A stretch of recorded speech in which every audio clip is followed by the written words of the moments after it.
A better route. Chapter 140. The medical division had about twice as many people as they could handle, and it was showing. Even when Mito and Tsunade had gotten back, things weren't going great. Of course, them having to fix themselves up from the fights before they could start healing didn't help. Most of the small-time injuries had to wait because of the more serious ones. Speaking of serious injuries, that's when Naruto burst in holding Fu. Hey, we need some help over here now. Rin would have known that voice anywhere, so she ran right over. Naruto, what the hell happened to Fu? Naruto looked ashamed. Tuhiya was revived too, along with a bunch of old Jinchuriki, and that crazy bitch got the 7 tails. Rin felt like someone had punched her in the stomach when she heard that. She's not looking great. Bring her over here and I'll see what I can do. Naruto brought her where she asked, alright, I'm just a clone, so I'm gonna dispel. The real me is trying to find B right now. We think Tuhiya's going after him next, so we don't have much time. Rin stopped him. Wait, don't dispel yet. If B's hurt, you're gonna need an actual healer. Whoever did this was barely even able to keep Fu alive.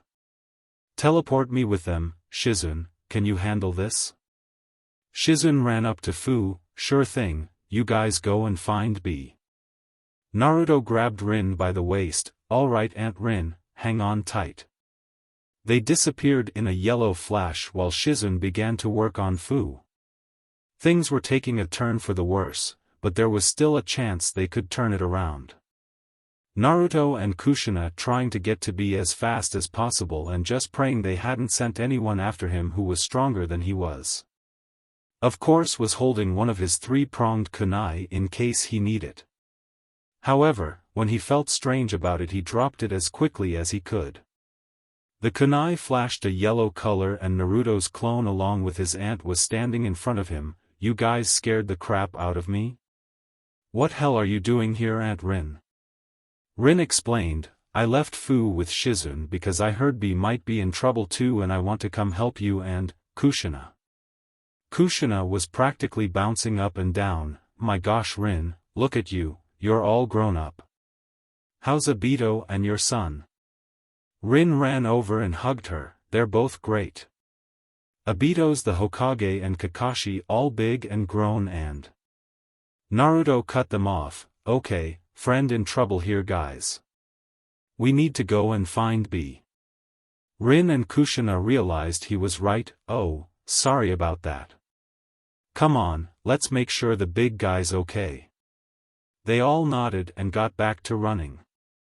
The Kyuubi telling Naruto as they ran, Kit, I think I recognize the chakra of someone around where B is at.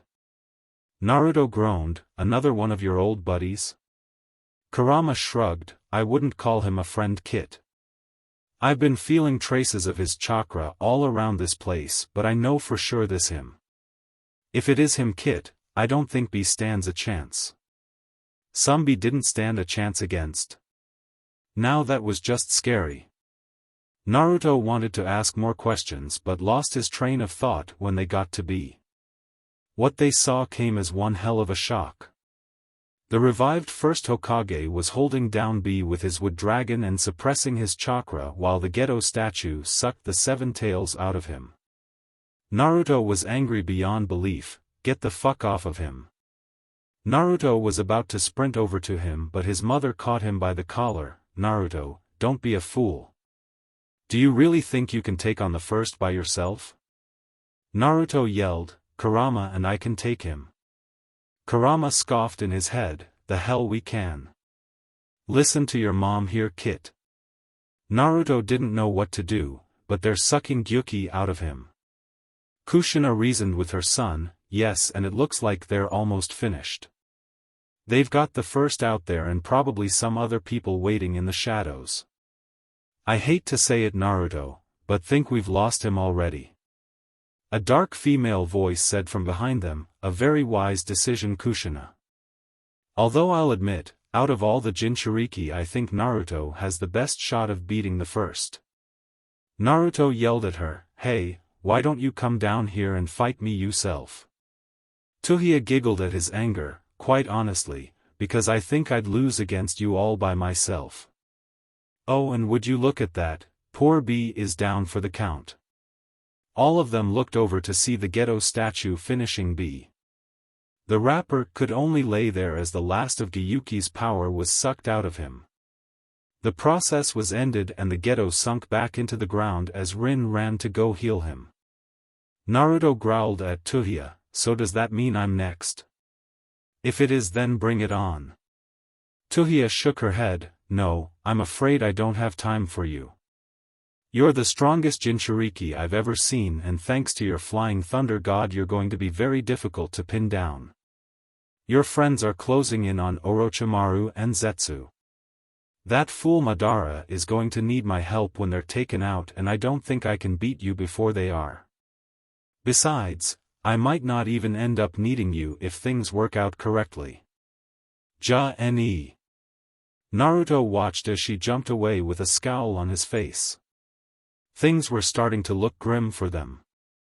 The great brawl of the swordsmen was a sight to behold.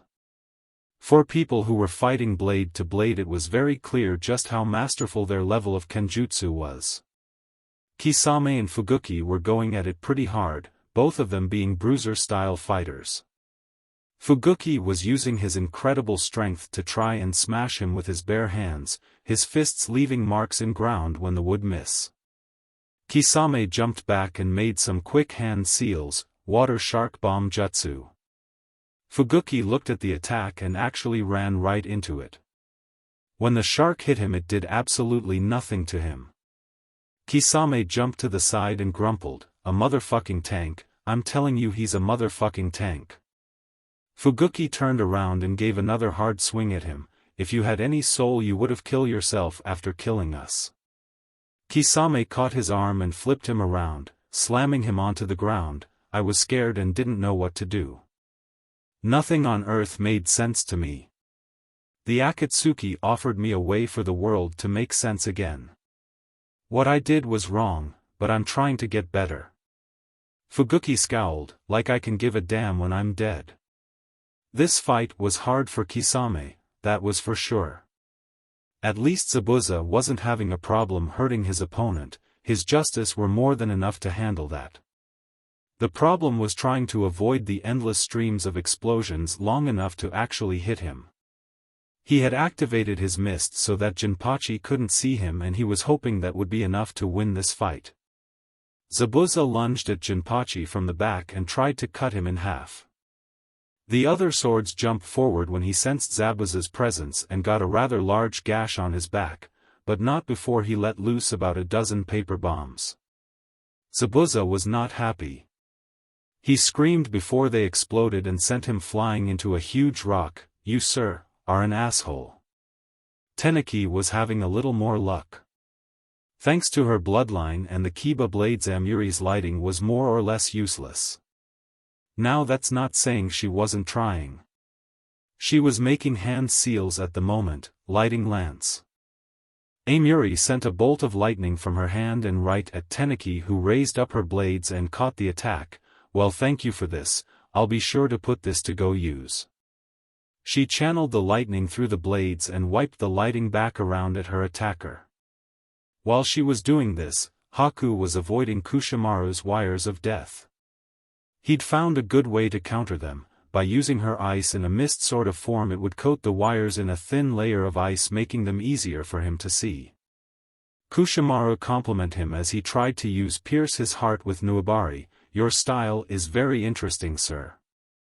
It seems to be similar to mine in some ways. Haku stepped to the side and grabbed the sword. He then covered his hand in a chunk of ice and smacked him over the head with it. In some ways yes, in some ways no. Chojuro was pretty much tying with Jinin at the moment. It was very surprising to Chojuro just how masked this guy's was. I gotta say, I never expected speed to be one of your better aspects. Jinin appeared behind him and raised his blade above his head. Indeed, that's why you stand no chance against me.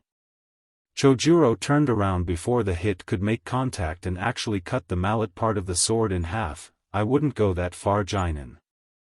I'm quite the swordsman myself. Suna's two greatest puppet masters were locked in a battle that just may have been one of the finest fights in history of puppetry. While technically Sasori wasn't using a puppet, he was controlling Pakura like a puppet just the same. Sasori had Pakua make 3 large orbs of flame with her scorch release and fired them at Kankuro. The puppet used sent Sasori's old body after him, bobbing and weaving it past the orbs. Kankuro jumped to avoid the attack while his puppet used his arm blade to cut off Pakura's arm. Since she was reanimated, the arm merely connected to its owner with its strange paper-like way. Sasori laughed at the failed attack. Honest, I can't believe I ever used that old thing. Now I'm what I always wanted to be, a puppet that will never age or fade. Kankuro scoffed, you've committed the ultimate sin for a puppet master. You're a puppet yourself. Sasori, you're Madara's pawn. Sasori rolled his eyes, be silent you hack. Pakura made more of her scorch orbs and sent them at Kankuro once again. This time Tenten jumped in front of it with her katana, the only hack here is you. She channeled her fire chakra into the blade and it began to change shape. Tenten turned it into a chain and whipped away all of the orbs. The katana took back its original form, but not before Tenten fired off some glass sunbon at Pakura. Sasori was getting aggravated. I really hate teenagers. Han and Sakura weren't doing half bad themselves. Not that Deidara cared all that much, he was just happy to be riding on Bird and blowing things up again. This is art. A beautiful sculpture followed by a brilliant explosion. Han channeled some of his chakra and used a steam-enhanced jump to get to Deidara's bird. He saw what the ex-Jinchuriki was doing and turned around, making a couple of clay birds. Allow me to some of my finest art. The bird flew at Han and ended up going right through him. Deidara watched as he disappeared into nothing but sakura petals. He turned around quickly to see Han's foot just inches from his face. Damn genjutsus. Han jumped down next to Sakura and the two shared a brief high five.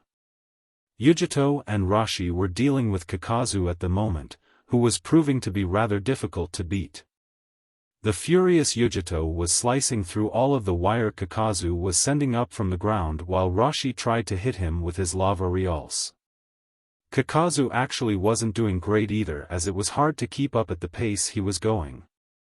He released 2 of his masks, the water and earth, and sent them after his opponents. The water one went after Rashi and the earth after Yujito. Rashi tried to fire a bunch of lava bombs at them, but the mask slithered around it and hit him with a water bullet. Yujito tried to hit the earth mask with her fireball, but it made a mud wall to absorb the blow. She tried to run up to it and slash it with her claws, which had to be manufactured without Matatabi's help. It wrapped its wire around Yujito's arms and tossed her aside before she could do anything. Yujito called to Rashi, well, this could be going better. Rashi rolled his eyes, yeah, you think. See you in the next one.